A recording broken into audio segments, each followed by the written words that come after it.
nyata bahwa Isa Al-Masih dilahirkan sebagai seorang hamba, baik dalam Al-Quran maupun dalam Alkitab. Allah Maha Kuasa atas segala sesuatu dan tiada suatu yang mustahil baginya. Apabila Allah Subhanahu wa Ta'ala berkehendak untuk menciptakan sesuatu, maka terciptalah dengan seketika itu pula. Seperti halnya penciptaan Nabi Isa alaihissalam.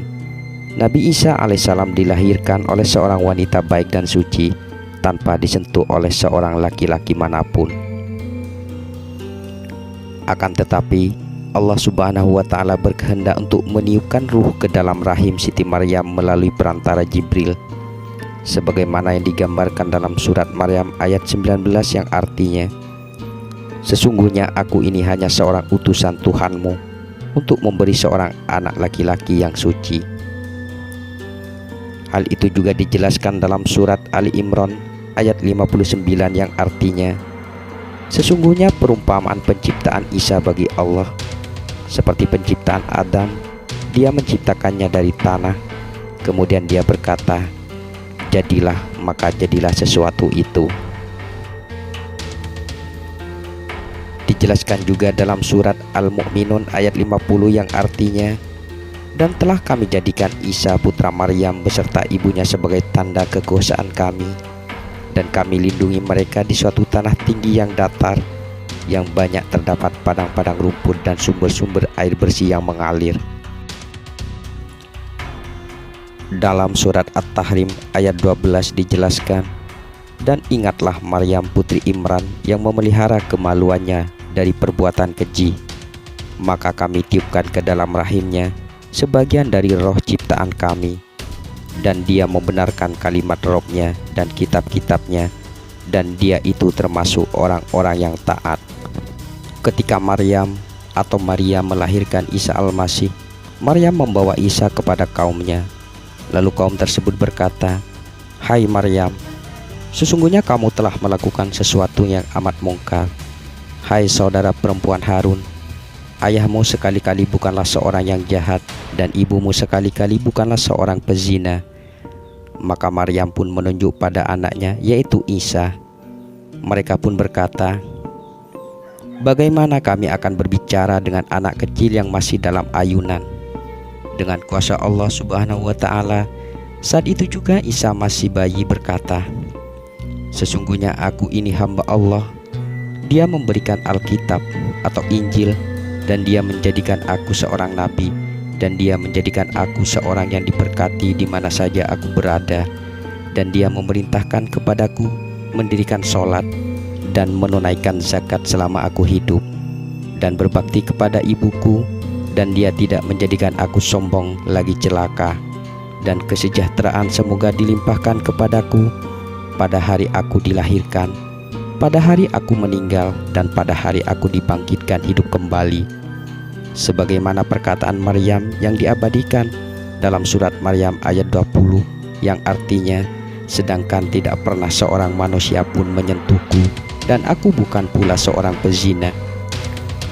Mari kita tengok juga dalam Alkitab, di mana dalam Injil Matius pasal 1 ayat 20 yang berbunyi, "Tetapi ketika ia mempertimbangkan maksud itu, malaikat Tuhan nampak kepadanya dalam mimpi dan berkata, 'Yusuf, anak Daud, janganlah engkau takut mengambil Maria sebagai istrimu, sebab anak yang dikandungnya adalah dari Roh Kudus.'"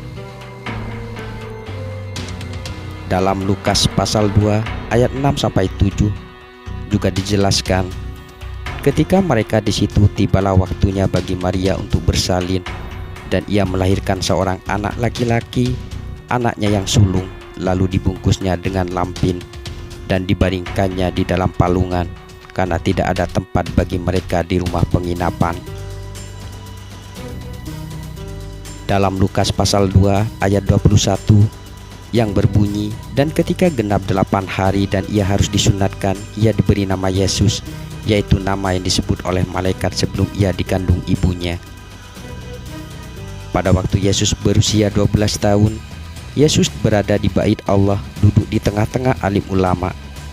Dijelaskan dalam Lukas pasal 2 ayat 46, Sesudah 3 hari mereka menemukan dia dalam bait Allah. Ia sedang duduk di tengah-tengah alim ulama sambil mendengarkan mereka dan mengajukan pertanyaan-pertanyaan kepada mereka. Dalam Matius juga disebutkan bahwa Yesus adalah hamba Tuhan. Jadi, jelaslah bahwa Yesus atau Isa Al-Masih adalah seorang hamba istimewa yang diutus Allah sebagai nabi dan rasul. Beliau juga dilahirkan dari rahim seorang perempuan layaknya seperti hamba-hamba Allah yang lain. Yesus atau Isa Al-Masih juga makan dan minum sebagaimana dijelaskan dalam Matius pasal 26 ayat 7 dan ayat 21 yang berbunyi, "Datanglah seorang perempuan kepadanya membawa sebuah buli-buli pualam berisi minyak wangi yang mahal. Minyak itu dicurahkannya ke atas kepala Yesus yang sedang duduk makan. Dan ketika mereka sedang makan, ia berkata, 'Aku berkata kepadamu, sesungguhnya seorang di antara kamu akan menyerahkan aku.' Ketika Yesus disalib, Yesus juga memanggil Allah, di mana hal ini dijelaskan dalam Matius pasal 27 ayat 46. Kira-kira jam 3 berserulah Yesus dengan suara nyaring, 'Eli, Eli, lama sabachthani?' Artinya, Allahku, Allahku, mengapa engkau meninggalkanku?" Melihat seruan Yesus yang memanggil Allah, berarti Yesus juga butuh pertolongan dari Allah. Jadi tidak dipungkiri lagi bahwa Yesus adalah manusia. Ketika Yesus disalib, Yesus berkata, "Aku haus." Sebagaimana digambarkan dalam Yohanes pasal 19 ayat 28 yang berbunyi, "Sesudah itu, karena Yesus tahu bahwa segala sesuatu telah selesai, berkatalah ia supaya genaplah yang ada tertulis dalam kitab suci, 'Aku haus.'" Dalam Matius pasal 27 ayat 48 juga digambarkan, "Dan segeralah datang seorang dari mereka, ia mengambil bunga karang, mencelupkannya ke dalam anggur asam, lalu mencucukkannya pada sebatang bulu dan memberi Yesus minum." Salah satu bukti bahwa Yesus adalah seorang hamba dan juga berdoa kepada Allah. Hal ini dijelaskan dalam Yohanes pasal 17 ayat 1-3 yang berbunyi, "Demikianlah kata Yesus, lalu ia menengadah ke langit dan berkata, 'Bapa, telah tiba saatnya, permuliakanlah anakmu, supaya anakmu mempermuliakan engkau, sama seperti engkau telah memberikan kepadanya kuasa atas segala yang hidup. Demikian pula ia akan memberikan hidup yang kekal kepada semua yang telah engkau berikan kepadanya.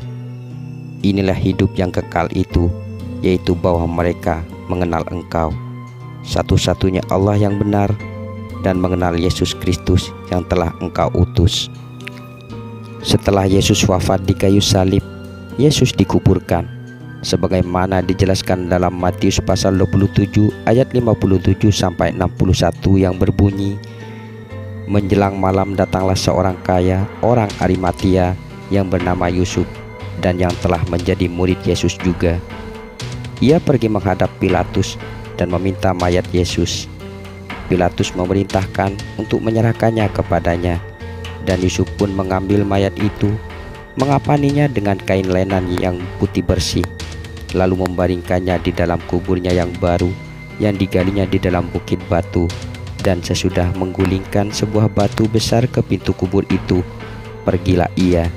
Tetapi Maria Magdalena dan Maria yang lain tinggal di situ duduk di depan kubur itu." Bukti bahwa Yesus dikuburkan juga dijelaskan dalam Lukas pasal 23 ayat 50-55 yang berbunyi, "Adalah seorang yang bernama Yusuf, ia anggota majelis besar dan seorang yang baik lagi benar. Ia tidak setuju dengan putusan dan tindakan majelis itu. Ia berasal dari Arimatia, sebuah kota Yahudi, dan ia menanti-nantikan kerajaan Allah. Ia pergi menghadap Pilatus dan meminta mayat Yesus. Dan sesudah ia menurunkan mayat itu, ia mengapaninya dengan kain lenan, lalu membaringkannya di dalam kubur yang digali di dalam bukit batu, di mana belum pernah dibaringkan mayat. Hari itu adalah hari persiapan dan Sabat hampir mulai.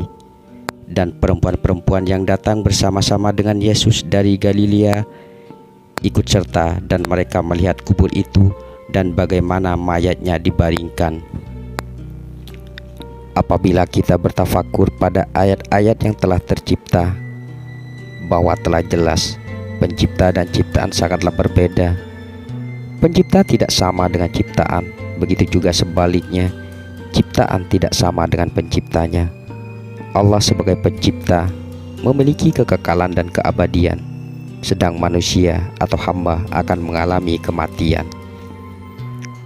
Mari kita kaji dengan seksama apa yang telah dijelaskan dengan gamblang dalam surat Al-Ikhlas ayat 1-4, yang artinya, katakanlah Muhammad, dialah Allah yang Maha Esa, Allah tempat meminta segala sesuatu.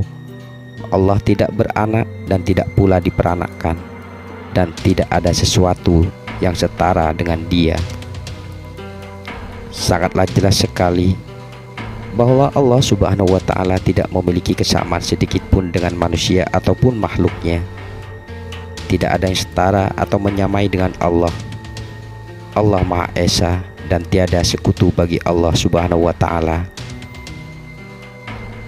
Semoga dengan semua ini kita bisa memetik hikmah, sehingga senantiasa menjadi hamba yang selalu mendapat rahmat, hidayah dan inayah dari Allah Subhanahu wa Ta'ala.